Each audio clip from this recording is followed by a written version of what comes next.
मुंबई महापालिकेचा अर्थसंकल्प सादर करण्यात आलाय। तर लोकशाही मराठीनं संरक्षक भिंतीचा आणखी एक घोटाळा उघड केलेला आहे। बोरिवलीमधील संरक्षक भिंतीच्या घोटाळ्याचा लोकशाहीनं पर्दाफाश केलाय।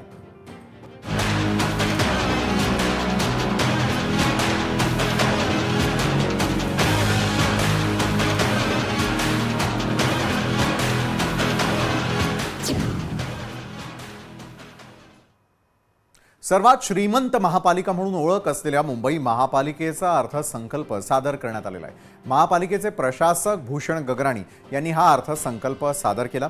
कार्यकारी सभागृह अस्तित्वात नसल्याने प्रशासकांकडून अर्थसंकल्प सादर करण्याची ही सलग तिसरी वेळ आहे। केंद्र सरकारने 12 लाखांपर्यंतच्या उत्पन्नावर करमाफी दिल्यानंतर आता महापालिकेने देखील मुंबईकरांना सुखद धक्का दिलाय। 74,427 कोटींच्या अर्थसंकल्पात कोणत्याही नवीन कराचा समावेश नाहीये आणि त्यामुळे मुंबईकरांना मोठा दिलासा मिळालाय। तुर्तास कोणताही कचरा संकलन कर नागरिकांवर लादण्यात आलेला नाहीये। मात्र घनकचरा व्यवस्थापन युजर चार्जेस लागू करण्यासाठी महापालिका कायदेशीर सल्ला घेताना दिसतंय। कायदेशीर अभिप्राय प्राप्त झाल्यानंतर कचरा संकलन करासंदर्भामध्ये महापालिका निर्णय घेणार आहे। तर नव्या आर्थिक वर्षाचा अर्थसंकल्पीय अंदाज 2024-25 मधील 65,180 कोटींच्या सुधारित अंदाजापेक्षा 14% अधिक आहे।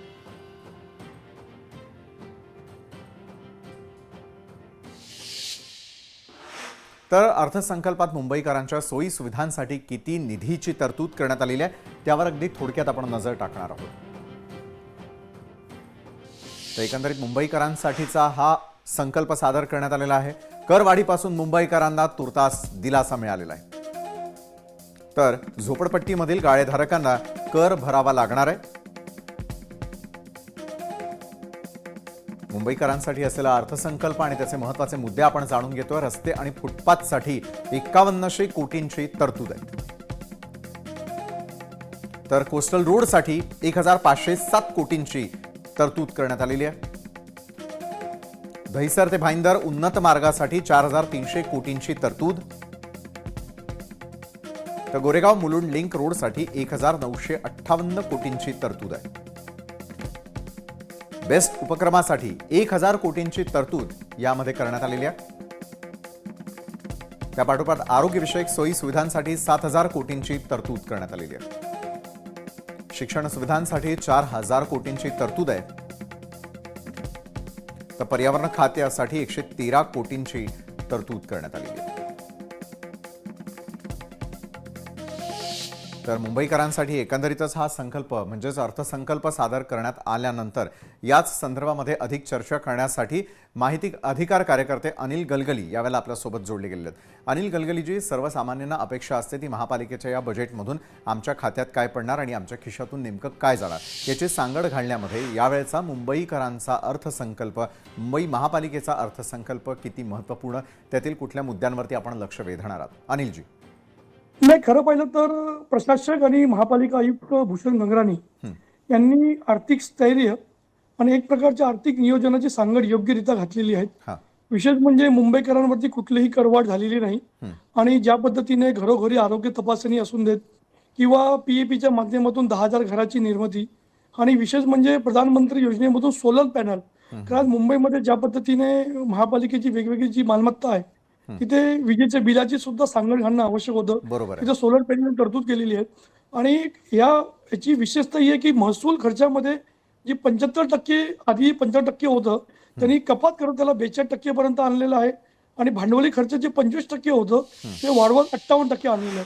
म्हणजे एकंदरीत हा जो अर्थसंकल्प आहे हा कुठलाही करवाढ नसला तरी ज्या पद्धतीने त्यांनी आरोग्य, शिक्षण, पायाभूत सुविधा यावरती जास्त लक्ष दिलेलं आहे आणि विशेष म्हणजे हा अर्थसंकल्प प्रशासक या नात्याने त्यांनी जो सादर केलेला आहे, खरं म्हणजे यावेळी कुठलाही राजकीय दबाव नसल्यामुळे त्यांनी कुठलीही नवीन करवाढ केलेली दिसून येत नाहीत आणि दुसरी बाब म्हणजे की नवीन कुठली घोषणा न करता जे पूर्वीचे कोस्टल रोड असून देत किंवा जे आपल्या पायाभूत सुविधांची जी वेगवेगळे फ्लायओव्हरचे काम असून देत, मिठी नदी असून देत, याकडे त्यांनी जे लक्ष दिलेलं आहे त्यामुळे निश्चितपणाने मुंबईकरांचा जो संपूर्ण विकास करण्यासारखा हा अर्थसंकल्प आहे असं त्याला थोडक्यात म्हणावं लागेल। नक्कीच अनिलजी, मी आपल्याकडे पुन्हा एकदा येणार आहे. यावेळेला आणखीन एक गेस्ट आपल्यासोबत जोडले गेलेले आहे, ते म्हणजे मधुकर कांबळे आहेत, माजी उपायुक्त मुंबई महानगरपालिकेचे. मधुकर कांबळेजी, न्यूज प्लॅनेटमध्ये आपलं स्वागत.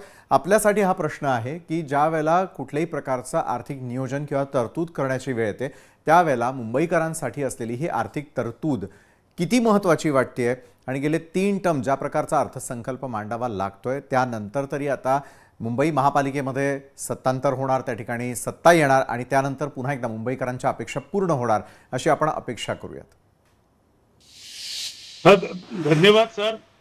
खरं तर मुंबई महानगरपालिका ही आशिया खंडातली एक सगळ्यात मोठी महानगरपालिका आहे हो. आणि तिच्या पुढे दरवर्षी बजेट मांडताना म्हणा किंवा जे काही दैनंदिन सेवा पुरवण्यासाठी नेहमीच सातत्याने आव्हानात्मक सगळी कामं पेलावी लागतात.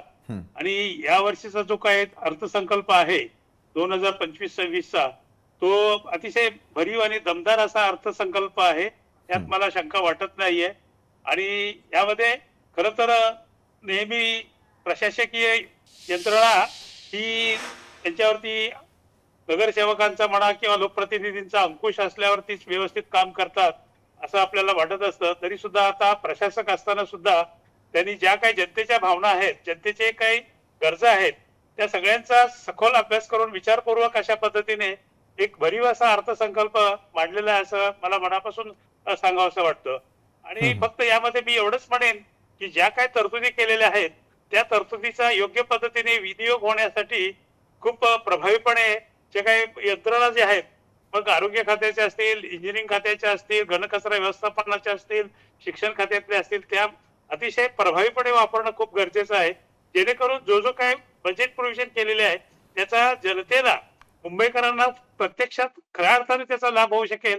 यासाठी प्रभावीपणे इफेक्टिव्हली त्या यंत्रणा राबवणं खूप गरजेचं आहे असं मला मनापासून सांगावं असं वाटतं. आणि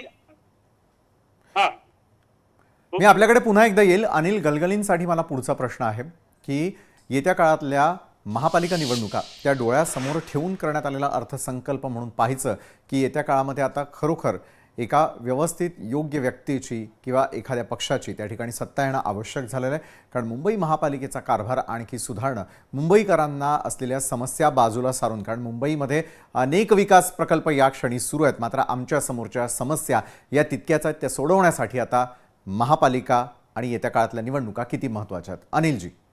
नाही, खरं पाहिलं तर भूषण गगराणी यांनी स्पष्ट केलं होतं की 31 मे 2025 पर्यंत जी कामं होण्यास योग्य आहेत त्याला आपण चालना द्यावीत. खरं म्हणजे प्रत्येक अर्थसंकल्पावरती नेहमी राजकीय चष्मा असतो, परंतु यावेळी कुठलाही असा दिसून येत नाहीत.